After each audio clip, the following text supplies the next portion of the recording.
جب دنیا ایک اور تباہ کن جنگ کے دہانے پہ کھڑی تھی، جب مشرق وسطیٰ بارود کے ڈھیر میں تبدیل ہو رہا تھا، جب عالمی معیشت لرز رہی تھی اور امن کی امید مدھم پڑتی جا رہی تھی، تب ایک ملک آگے بڑھا۔ نہ دنیا کی سب سے بڑی طاقت، نہ سب سے امیر ریاست، مگر ایک ایسا ملک جس نے اپنی سفارتی بصیرت، سیاسی دانش اور قائدانہ صلاحیتوں سے مالا مال لیڈرشپ کی حکمت عملی سے دنیا کو امن کی جانب گامزن کیا۔ یہ داستان ہے پاکستان کے تاریخی کردار کی۔ 28 فروری 2026 امریکہ اور اسرائیل نے ایران پر فضائی حملوں کا آغاز کیا۔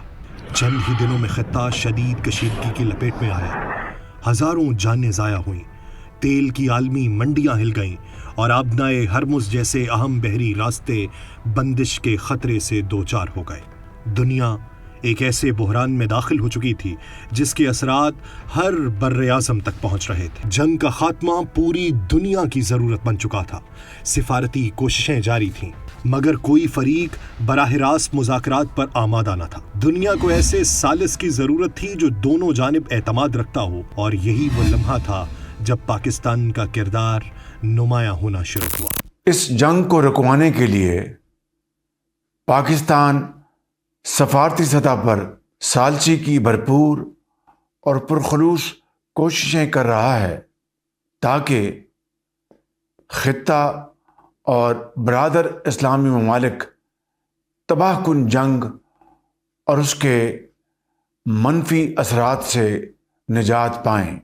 پاکستان کی سیاسی اور عسکری قیادت امن کے مشترکہ مقصد کے لیے یکجا ہو گئی۔ وزیر اعظم شہباز شریف نے عالمی سطح پر سفارتی روابط تیز کیے، دنیا کے اہم دارالحکومتوں سے مسلسل رابطے استوار کیے گئے۔ دوسری جانب فیلڈ مارشل سید عاصم منیر نے اپنی سفارتی بصیرت، علاقائی فہم اور بین الاقوامی روابط کو بروئے کار لاتے ہوئے امن کی کوششوں کو نئی سمت دی۔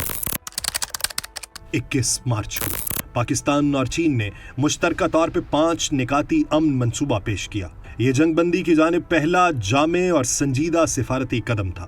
چند دن بعد اسلام آباد میں سعودی عرب، ترکیے اور مصر کے وزرائے خارجہ کا اہم اجلاس منعقد ہوا۔ سعودی عرب اور قطر نے پاکستان کی ثالثی کی کھل کر حمایت کی۔ اسلام آباد بتدریج عالمی سفارتکاری کا مرکز بنتا جا رہا تھا۔ امن کی راہ کبھی آسان نہیں ہوتی۔ کئی بار مذاکرات تعطل کا شکار ہوئے، کئی بار ایسا محسوس ہوا کہ بات چیت مکمل طور پر ختم ہو جائے گی، مگر کوششیں جاری رہیں۔ نائب وزیر اعظم اسحاق ڈار کے مطابق امریکہ کی 15 نکاتی تجاویز پاکستان کے ذریعے ایران تک پہنچائی گئیں۔ اس میں میزائل پروگرام، پابندیوں میں نرمی اور علاقائی سلامتی سمیت متعدد حساس معاملات شامل تھے۔ یہ محض پیغام رسانی نہیں تھی، بلکہ دو متحارب طاقتوں کے درمیان اعتماد کی ایک نازک مگر مضبوط ڈور تھی۔ 8 اپریل 2026 میں پاکستان کی ثالثی سے عارضی جنگ بندی ممکن ہوئی۔ 11 اور 12 اپریل کو اسلام آباد میں امریکہ اور ایران کے اعلیٰ سطح کے نمائندوں کے درمیان تاریخی ملاقاتیں ہوئیں۔ اس کے بعد فیلڈ مارشل سید عاصم منیر نے متعدد بار تہران کا دورہ کیا۔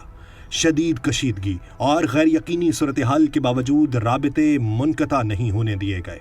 ان ملاقاتوں نے امن کے امکانات کو زندہ رکھا۔ مئی اور جون کے دوران سفارتی سرگرمیوں میں مزید تیزی آئی۔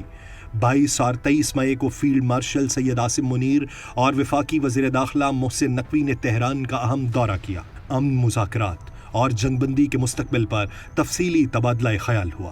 7 جون کو محسن نقوی نے ایرانی وزیر خارجہ عباس عراقچی سے ملاقات کی۔ 12 اور 13 جون کو ایک اور اہم دورے کے دوران خصوصی پیغامات ایرانی قیادت تک پہنچائے گئے۔ بالآخر وہ لمحہ آن پہنچا جس کا پوری دنیا انتظار کر رہی تھی۔ 12 جون کو وزیر اعظم شہباز شریف نے اعلان کیا کہ فریقین حتمی متن پر اتفاق کر چکے ہیں۔ 17 جون کو امریکہ اور ایران کے درمیان معاہدے پر دستخط ہوئے۔ 18 جون کو اسلام آباد میں ثالثی یادداشت پر دستخط کے ساتھ سفارتی عمل اپنے منطقی انجام کو پہنچا۔